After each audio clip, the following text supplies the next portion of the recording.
Hello, my name is Mia Leccese, and I am a senior at California State University, Dominguez Hills.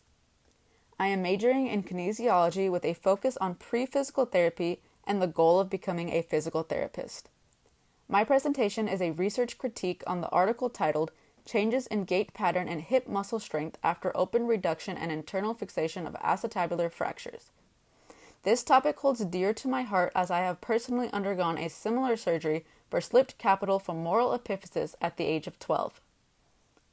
My presentation is titled Gait Pattern and Hip Muscle Strength Post-Acetabular Fracture Surgery and discusses the concept of open reduction internal fixation, or also known as ORIF surgery on acetabular fractures. If correct rehabilitation programs are not followed, this type of surgery can result in poor gait patterns. The purpose of this study is to examine the changes within an individual's gait pattern and hip strength at 3 and 12 months after ORIF surgery. Examiners believed that patients who followed a strict rehabilitation and at-home exercise program after ORIF surgery would have better results regarding their gait pattern and hip strength after 12 months, as opposed to patients who stopped their rehabilitation program after 3 months. This study took place in a university hospital as a prospective cohort study and took 12 months to complete. There were a total of 19 participants who had acetabular fractures of at least 5 millimeters and who had undergone ORIF surgery.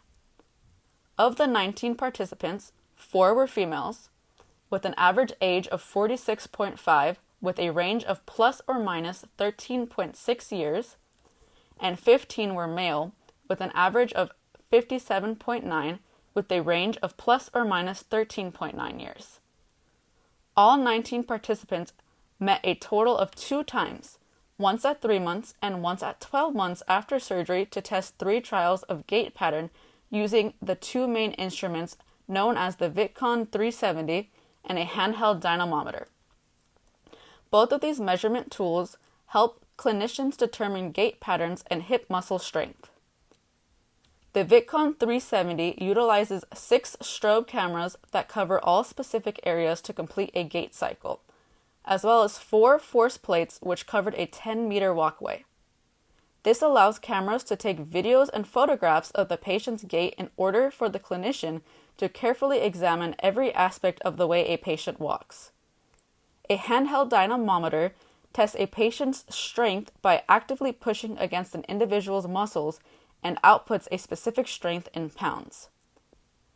After the trials were completed, specific statistical tests such as a paired t-test, unpaired t-test, and chi-square test were used to determine if peak hip abduction and muscle strength displayed a significant correlation.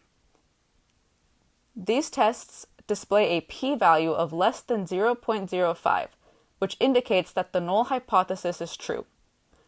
This means that there is significant statistical evidence to indicate that hip muscle strength displays a positive correlation with abductor strength after rehabilitation. The graph shown in the results section helps to display the relationship of hip abduction and muscle strength at 3 months, shown on graph A, and 12 months, shown on graph B. These findings suggest the importance of a rehabilitation program after surgery in order to improve hip muscle strength.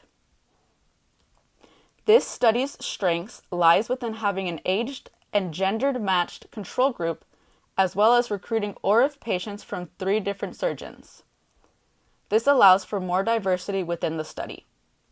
However, this study is weakened by its small sample size and underrepresentation of females. Unfortunately, there is no way to control or monitor at-home exercise programs post-surgery, which could affect numerous variables within the study. In order to yield more accurate results, future researchers could include a 3rd group that receives additional and specific physical therapy targeted towards affected gait parameters. Overall, this study concludes the importance of physical therapy and a solid rehabilitation program for patients who have undergone open reduction internal fixation surgery for acetabular fractures and gait patterns. Thank you all for listening, and enjoy the rest of the conference.